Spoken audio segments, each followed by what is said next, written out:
Hampir semua orang ketakutan dengan COVID akibat propaganda yang dibesar-besarkan oleh media. Tiap hari, semua media mengutip jumlah korban terinfeksi dan kematian akibat COVID. Seharusnya, media-media juga melakukan investigasi dan komparasi sendiri untuk memberi informasi yang lebih mencerahkan bagi publik. Mari kita gunakan data-data yang dipublikasikan oleh organisasi-organisasi elit. Kita gunakan data mereka untuk memukul mereka sendiri. Dalam seni bela diri, ini disebut jurus pinjam tenaga lawan. Kita gunakan data-data jumlah kematian tahun lalu dari PBB, Worldometer, The Lancet Infectious Diseases, dan WHO. Jumlah kematian orang sedunia tahun lalu, proporsi 131 hari dari 1 Januari sampai dengan 10 Mei, hampir 21 juta orang yang mati. Jumlah kematian akibat kanker tahun lalu, pada periode yang sama, 3 juta orang. Kematian akibat HIV atau AIDS, 616.000 orang. Akibat diare, 586.000 orang. Akibat TBC, 530.000 orang. Akibat malaria, 359.000 orang. Akibat COVID-19 disebut 280.000 orang. Artinya, dari 100 orang yang mati di seluruh dunia, cuma 1 orang yang mati karena katanya terinfeksi COVID. Itu pun hasil tesnya 80% meleset. Bukan karena PCR-nya, tapi karena nggak ada acuan ilmiah yang disebut gold standard.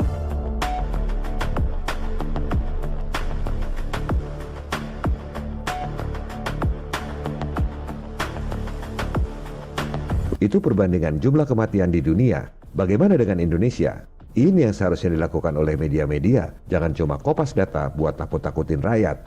Kita gunakan data dari PBB dan International Vaccine Access Center. Kita juga gunakan data-data nasional dari Kapolri, BPS, dan Kementerian Kesehatan. Jumlah kematian di Indonesia tahun lalu, proporsi 131 hari dari 1 Januari sampai 10 Mei, 632.000 orang mati.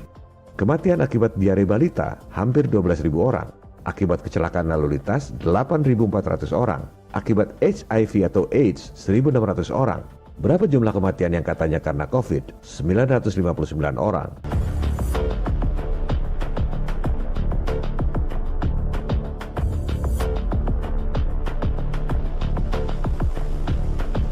Bukan kita mengecilkan para korban, bukan kita tak berempati. Tapi, kita harus lihat dalam konteks secara keseluruhan.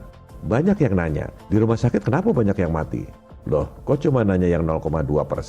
Kenapa nggak nanya yang 99,8%? Matinya karena apa? Jumlah orang yang mati karena kecelakaan lalu lintas, hampir 9 kali lipat dari yang mati karena COVID. Kenapa nggak tutup aja sekalian semua jalan raya karena banyak yang mati? Emangnya kecelakaan lalu lintas nggak bahayakan orang lain? Kenapa bukan mobil-mobilnya aja yang disuruh social distancing supaya nggak ada tabrakan? Jumlah 959 orang itu pun tak ada satupun yang virusnya dimurnikan dan diperiksa. Karena memang begitu acuan dari WHO. You know, the test is not testing for a virus and it's not testing for an exosome. It's testing for a specific genetic sequence. And we don't really know where that genetic sequence comes from, so we don't really know what the test is testing for.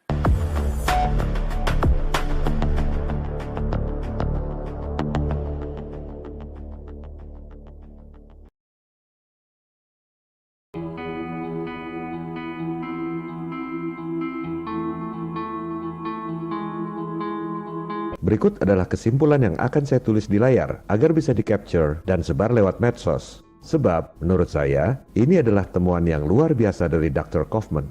Kita bisa selesai dari masalah COVID saat ini juga kalau kita mau mencoba untuk memahaminya. Prosedur standar yang dilakukan oleh saintis peneliti virus di seluruh dunia adalah sesuai dengan acuan yang diberikan. Ibaratnya, sesuai pelajaran sekolah, textbook. Prosedurnya, ambil sampel dari cairan paru-paru, ambil DNA-nya, teliti urutan genetiknya. Argumentasinya, dari inang atau rumah yang rusak itu pasti ada pencurinya. Jadi, yang diambil itu pasti DNA dan RNA virusnya. Lantas, dibandingkan dengan urutan genetik virus lain yang sudah dikenal. Penentuan spesies COVID adalah seperti itu, langsung dibandingkan dengan urutan genetik SARS. Karena 75% urutan genetiknya sama, maka disimpulkanlah bahwa itu adalah keluarga virus corona. Padahal, menurut sains mereka sendiri, DNA manusia itu 80% sama dengan ikan zebra.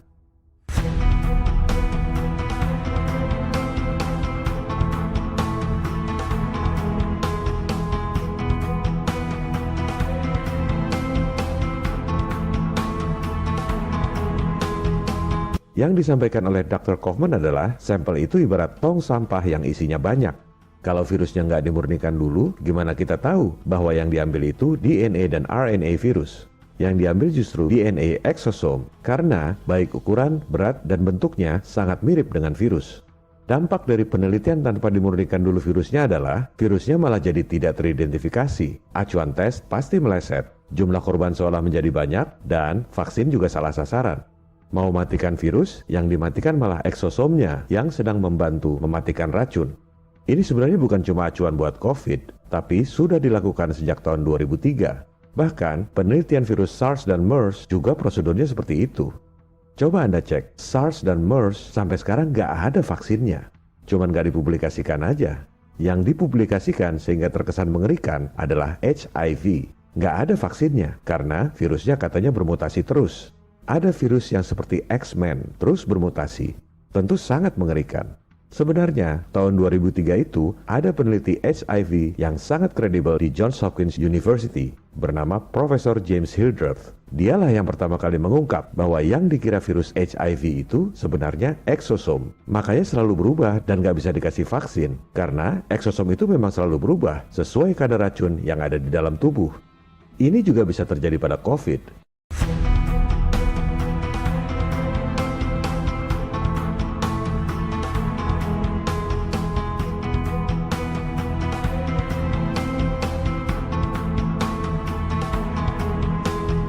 Banyak berita katanya sudah mulai nemu vaksin. Hati-hati, bisa jadi nanti dibilang nggak mempan karena virusnya bermutasi terus seperti HIV.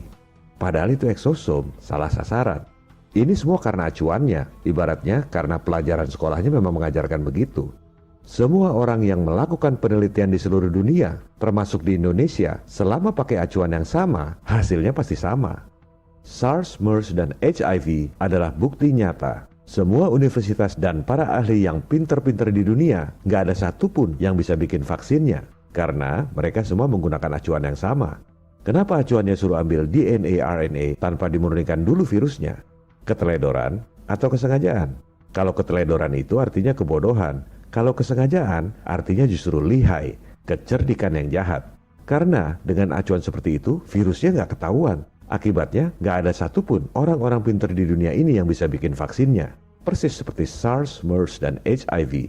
Yang bisa bikin vaksin adalah yang tahu rahasianya.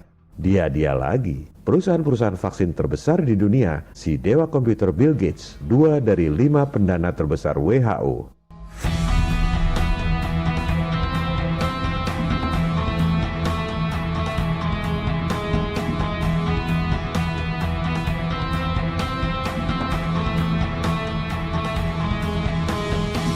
Semua orang yang ngerti software pasti tahu bahwa di dunia komputer itu yang bikin virus adalah perusahaan antivirus.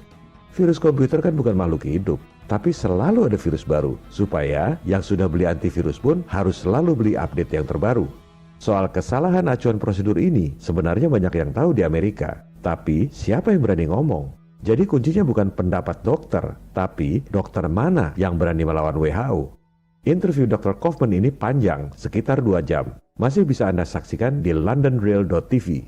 Materinya menjadi sangat bermutu karena hostnya juga orang pinter. Brian Rose, mantan jagoan Wall Street, alumni MIT, sama-sama Dr. Kaufman. Jadi, interviewnya sangat fruitful. Mereka juga bahas bagaimana Dr. Kaufman diperingati oleh rekan-rekannya sesama dokter. Para dokter itu tahu sama tahu tentang kesalahan prosedur penelitian virus, tapi nggak ada yang berani ngomong. Dr. Kaufman cerita, para dokter itu kan punya keluarga, punya anak, punya kredit bank yang harus dilunasi. Mereka sebenarnya tahu sama tahu, tapi terganggu dengan Dr. Kaufman yang terlalu vokal, outspoken istilahnya. Dr. Kaufman ini bukan cerita masalah yang bikin orang takut. Sebaliknya, dia justru kasih solusi. Ini solusinya. Sebenarnya itu nggak berlawanan dengan acuan WHO, malah nambah prosedur, murnikan dulu virusnya. Kalau ini dilakukan, mungkin bukan cuma COVID yang ketemu vaksinnya. Bisa jadi virus-virus lama yang nggak ada vaksinnya itu, SARS, MERS, dan HIV, jadi ketemu vaksinnya.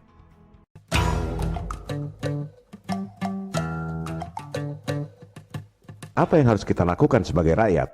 Pertama, yakinkan diri Anda sendiri, COVID-19 tak seseram propagandanya. Sakit pernapasan yang mematikan itu nyata, tapi belum tentu karena COVID.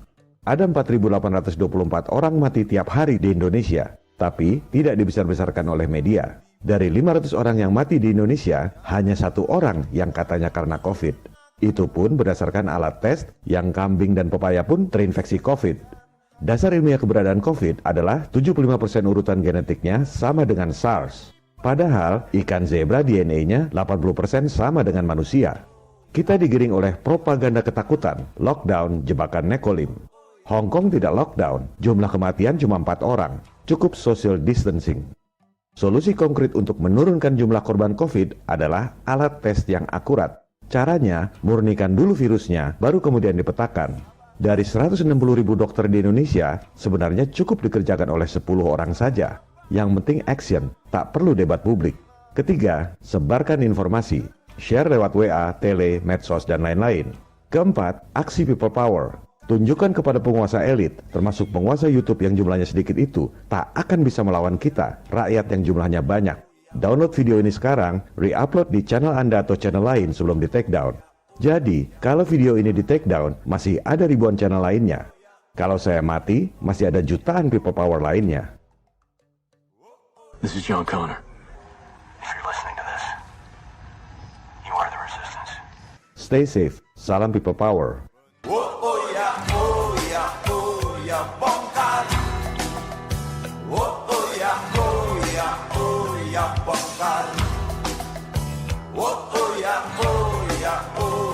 Bongkar. Oh,